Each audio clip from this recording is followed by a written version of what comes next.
ಅಂತ ನೀರೇ ಬರತ್ತಾವ, ಅವೇ ನೀರು ಪಾರ್ಗಳು ಕುಡಿಯತ್ತಾವ ನೋಡ್ರಿ ಬಂಧುಗಳೇ. ಫಸ್ಟ್ ಏನು ಹೇಳಬೇಕು ಅಂತಂತಂದರೆ, ನಮ್ಮ ಜಿಲ್ಲೆಯಲ್ಲಿ ಒಂದು ಕೊರತೆ ಏನಿತ್ತು ಅಂತಂತಂದರೆ ಯಾರೂ FIR ಮಾಡ್ತಿರಲಿಲ್ಲ. ನೀವು FIR ಮಾಡಿದ್ದೀರಿ, ಅದಕ್ಕೆ you should be proud of you. Thank you sir. ಯಾಕೆಂತಂದರೆ ನಮಗೆ ಕಾನೂನಿನ ಅಸ್ತ್ರ ಯಾವಾಗ ಸ್ಟಾರ್ಟ್ ಆಗುತ್ತೆ ಅಂತಂದರೆ ನಮಗೆ ಕಂಪ್ಲೇಂಟು ರಿಸೀವ್ ಆದರೆ. ಕಂಪ್ಲೇಂಟೇ ರಿಸೀವ್ ಆಗಲಿಲ್ಲ ಅಂತಂತಂದರೆ ನಮಗೆ ಎಲ್ಲಿ ಏನಾಗ್ತಾ ಇದೆ, ಯಾರು ನೊಂದ್ಕೋತಾ ಇದ್ದಾರೆ, ಯಾರು ಅನಿಸ್ಕೋತಾ ಇದ್ದಾರೆ, ಏನಾಗ್ತಾಯಿದೆ ಅಂತಲೇ ಗೊತ್ತಾಗುತ್ತೆ. ನಿಮಗೆ ಮೈಗೆ ಹುಷಾರಿಲ್ಲ ಅಂತ ನೀವು ಹೇಳಿದಾಗಲೇ ಅಲ್ವಾ ಡಾಕ್ಟರ್ ನಿಮ್ಗೆ ಟ್ರೀಟ್ಮೆಂಟ್ ಕೊಡೋಕ್ಕಾಗೋದು. ಸೊ ಪ್ರಕರಣಗಳ ದಾಖಲು ನೀವೇನು ಮಾಡ್ತೀರಿ ಅದರಿಂದನೇ ಇಂಥ ಆ್ಯಕ್ಟಿವಿಸ್ಟ್ಗಳನ್ನು ಬಲೆ ಹಾಕೋದಕ್ಕೆ ಸಾಧ್ಯ ಆಗುತ್ತೆ. ಕಂಪ್ಲೇಂಟ್ ಕೊಡೋಕ್ಕೆ ಮುಂದೆ ಬರಬೇಕು. ಇವರಂತ ಅಂತಲ್ಲ, ಈ ರೀತಿ ಸಾಕಷ್ಟು ಪ್ರೆಷರ್ ಗ್ರೂಪ್ಸ್ಗಳಿರ್ತವೆ, ಸಂಘಟನೆಗಳಿರ್ತವೆ. ನಿಮ್ದು ಒಂದೇ ಇಲಾಖೆ ಅಂತಲ್ಲ, ಬೇರೆ ಬೇರೆ ಇಲಾಖೆಗಳಲ್ಲಿನೂ ಕೂಡ ಏನು ಹೋಗಿ ಈ ರೀತಿ ಮಾನಸಿಕ ಕಿರುಕುಳ ಕೊಡೋದಾಗಿರ್ಬೋದು, ವಿಡಿಯೋ ಚಿತ್ರೀಕರಣ ಮಾಡೋದಾಗಿರ್ಬೋದು, ಬ್ಲ್ಯಾಕ್ ಮೇಲ್ ಮಾಡೋದಾಗಿರ್ಬೋದು, ಹಣದ ಪೀಡಿಕೆ ಮಾಡೋದಿರ್ಬೋದು, ಇವೆಲ್ಲ ಇರ್ತವೆ.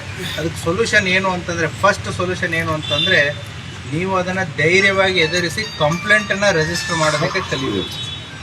ನೀವೀಗ ಉಳಿದವರು ಏನು ನೀವು ಕಂಪ್ಲೇಂಟ್ ಕೊಟ್ಟಿದ್ದೀರಿ, ಇಡೀ ಜಿಲ್ಲೆಯಲ್ಲಿರುವಂಥ ಎಲ್ಲ ನೌಕರಸ್ಥರಿಗೆ ನೀವೊಂದು ಎಕ್ಸಾಂಪಲ್. ನನಗೆ ಮುಂಚೆ ಸುರೇಶ್ ಶಿರ್ಸಾಡವರು ಬಂದಿದ್ದರು ಇಲ್ಲಿ ವಿಜಯಪುರ ಜಿಲ್ಲೆಯಲ್ಲಿ ಸಿದ್ದೇಶ್ವರ ಗುಡಿ ಅಂತ ಜಿಲ್ಲಾಧಿಕಾರಿ ಕಚೇರಿವರೆಗೂ ಒಂದು ಪ್ರೊಸೆಷನ್ ಮಾಡಿ ಮೆಮೊರಂಡಮ್ ಕೊಟ್ಟರು. ಆ ಮೆಮೊರಂಡಮ್ನಿಂದ ಏನು ಯೂಸ್ ಆಗಲ್ಲ ರೀ ಸುರೇಶ್ ಅವರೇ, ಸುಮ್ಮನೆ ನೀವು ಇದನ್ನು ತೋರ್ಪಡಿಕೆಗೆ ಮಾಡ್ದಂಗೆ ಆಗುತ್ತೆ. ಯಾರ್ಯಾರು ಇದು ಅನ್ಯಾಯಕ್ಕೊಳಗಾಗ್ತಾರೆ ಅಂಥವ್ರ ಮೇಲೆ ಕೇಸ್ಗಳನ್ನು ಕೊಡಿ ಫಸ್ಟು, ಆವಾಗ ಈ ದಂಧೆ ಬಂದಾಗುತ್ತೆ ಅಂತಂತೇಳಿ ನಾನು ಹೇಳಿದ್ದೆ.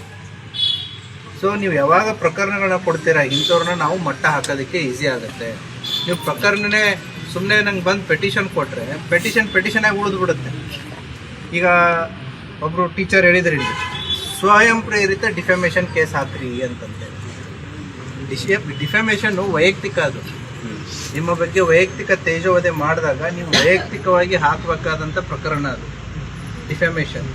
ಸೊ ಹಾಗಾಗಿ ಕೆಲವೊಂದಿಷ್ಟು ಕಾನೂನಿನ ಚೌಕಟ್ಟಲ್ಲಿ ಏನು ನೀವು ಅದನ್ನು ಲೀಡ್ ತೊಗೊಳ್ಳೇಬೇಕು. ನೀವು ಹೇಗಿರ್ತೀರಿ ಅಂತಂತಾರೆ, ನೀವಂತ ತೊಗೊಳ್ಬೇಡಿ. ಇನ್ ಜನರಲ್ ಆಗಿ ಸರ್ಕಾರಿ ನೌಕರರು ಏನು ನಮಗೆ ಹಾಕ್ಬೇಕಪ್ಪ ಊರು ಮುಸಾಬರಿ, ನನ್ನ ಮುಸಾಬರಿಗೆ ಅವ್ನು ಬರದೇ ಇದ್ರೆ ಸಾಕು ಅನ್ನೋದು ನಿಮ್ದು ಓರಿಯೆಂಟೇಷನ್ ಇರುತ್ತೆ. ಹಾಗಾಗಲ್ಲ. ನೀವು ಒಂದು ಸರ್ಕಾರದ ಭಾಗ ಇರ್ತೀರಿ, ಸಮಾಜದಲ್ಲಿ ಆಗುವಂತಹ ತಪ್ಪುಗಳನ್ನು ಪ್ರಶ್ನೆ ಮಾಡೋ ಹಕ್ಕು ನಿಮಗೂ ಇರುತ್ತೆ. ಆ ಪ್ರಶ್ನೆ ಮಾಡೋ ಹಕ್ಕು ಇದ್ದಾಗ, ನೀವು ಅದನ್ನು ಪ್ರತಿಭಟಿಸೋ ಹಕ್ಕು ನಿಮಗಿದ್ದಾಗ ನೀವು ಬಂದು ಕಂಪ್ಲೇಂಟನ್ನು ಕೊಡೋದು ಕೂಡ ನಿಮ್ಮ ಕರ್ತವ್ಯ ಇದ್ದೇ ಇರುತ್ತೆ. ಈಗ ಪರ್ಮಿಷನ್ ಇಲ್ದೇ ಅವನು ಅತಿಕ್ರಮಣ ಮಾಡ್ದ ಅಂತ ಟ್ರೆಸ್ ಪಾಸ್ ಕೇಸ್ ಕೊಡ್ರಿ. ಪ್ರಿನ್ಸಿಪಲ್ ಇದ್ದವರು, ಹೆಡ್ ಮಾಸ್ಟರ್ ಇದ್ದವರು, ಟೀಚರ್ ಇದ್ದವರು ಟ್ರೆಸ್ ಪಾಸ್ ಕೇಸ್ ಕೊಡಿ. ಅಂಡರ್ 18 ಮಕ್ಕಳು ಇರ್ತಾರೆ, ಅವ್ರು ಚಿತ್ರೀಕರಣ ಮಾಡೋಕ್ಕಾದ್ರೆ ಅವ್ರ ಮೇಲೆ ಪೋಕ್ಸೋ ಕೇಸು ಕೂಡ ಅಟ್ರಾಕ್ಟ್ ಆಗುತ್ತೆ. ಸೊ ನಿಮಗೆ ಬ್ಲ್ಯಾಕ್ ಮೇಲ್ ಮಾಡ್ತಾ ಇದ್ರೆ, ಎಕ್ಸ್ಟಾರ್ಷನ್ ಮಾಡ್ತಾ ಇದ್ರೆ, ಸೊ ಅದು ಕೂಡ ಕ್ರಿಮಿನಲ್ ಅಪರಾಧ. ನಿಮ್ಮ ಸರ್ಕಾರಿ ಸಮಯದಲ್ಲಿ ಸರ್ಕಾರಿ ಕರ್ತವ್ಯಕ್ಕೆ ಅಡ್ಡಿಪಡಿಸಿದ್ರು ಕೂಡ ಅದು ಕ್ರಿಮಿನಲ್ ಅಪರಾಧ. ಮಹಿಳಾ ಟೀಚರ್ಸಿಗೆ, ಮಹಿಳಾ ಶಿಕ್ಷಕರಿಗೆ ಬಂದು ಅವರು ಅವಾಚ್ಯವಾಗಿ ಬೈಯೋದು, ಮಾಡೋದು, ಗೌರವಕ್ಕೆ ಧಕ್ಕೆ ತರೋದು ಕೂಡ ಕ್ರಿಮಿನಲ್ ಅಪರಾಧ. ಈ ಎಲ್ಲ ಅಸ್ತ್ರಗಳು ನಿಮ್ಮ ಹತ್ರ ಇವೆ, ನೀವು ಅವನನ್ನು ಬಳಸಬೇಕು. ನೀವು ಗಟ್ಟಿಯಾಗಿ ಬಳಸಿ, ಪೊಲೀಸ್ ಇಲಾಖೆ ನಿಮ್ಮ ಜೊತೆ ಗಟ್ಟಿಯಾಗಿ ನಿಲ್ಲುತ್ತೆ. ಇಂಥವ್ರನ್ನ ನಾವು ಕಾನೂನಿನಡಿಯಲ್ಲಿ ಎಷ್ಟು ಸಾಧ್ಯ ಆಗುತ್ತೋ ಅಷ್ಟು ನಾವು ಏನು ಕಠಿಣವಾದಂಥ ನಿಲುವನ್ನು, ಕಠಿಣವಾದಂಥ ಒಂದು ಆ್ಯಕ್ಷನನ್ನು ತೊಗೊಳಕ್ಕೆ ಅನುಕೂಲ ಆಗುತ್ತೆ. ಇವತ್ತೇನು ನೀವು ಚಡ್ಚನ ತಾಲೂಕಿನ ಎಲ್ಲ ಟೀಚರ್ಸ್ಗಳಲ್ಲಿ ಬಂದಿದ್ದೀರಿ, ಇದು ಉಳಿದ ಇಲಾಖೆಗಳಿಗೂ ಕೂಡ, ಉಳಿದ ಶಿಕ್ಷಕರಿಗೂ ಕೂಡ ಇದೊಂದು ಉದಾಹರಣೆ ಆಗಲಿ. ಇದು ಒಂದೇ ಸಂಘಟನೆ ಅಂತ ಅನ್ನಲ್ಲ. ನಾವು ಸಂಘಟನೆ ಬಗ್ಗೆ we are not talking, individuals. ಹೌದಾ, ಕೆಲವೊಂದಿಷ್ಟು ಇಂಡಿವಿಜುವಲ್ಸ್ ಈ ರೀತಿ ಇದ್ದಾರೆ. ನಿಮ್ಮದು ಇದೊಂದೇ ಅಂತಂತಲ್ಲ, ಬೇರೆ ಬೇರೆ ರೀತಿಯಲ್ಲಿ, ಬೇರೆ ಬೇರೆ ಫಾರ್ಮಲ್ಲಿ ಇದ್ದಾರೆ. ಯಾರು ಇವರಿಂತ ಅನ್ಯಾಯಕ್ಕೊಳಗಾಗ್ತೀರಿ, ಧೈರ್ಯದಿಂದ ಮುಂದೆ ಬಂದು ಪೊಲೀಸ್ ಇಲಾಖೆಗೆ ಅಪ್ರೋಚ್ ಆಗಿ definitely we take action against those people.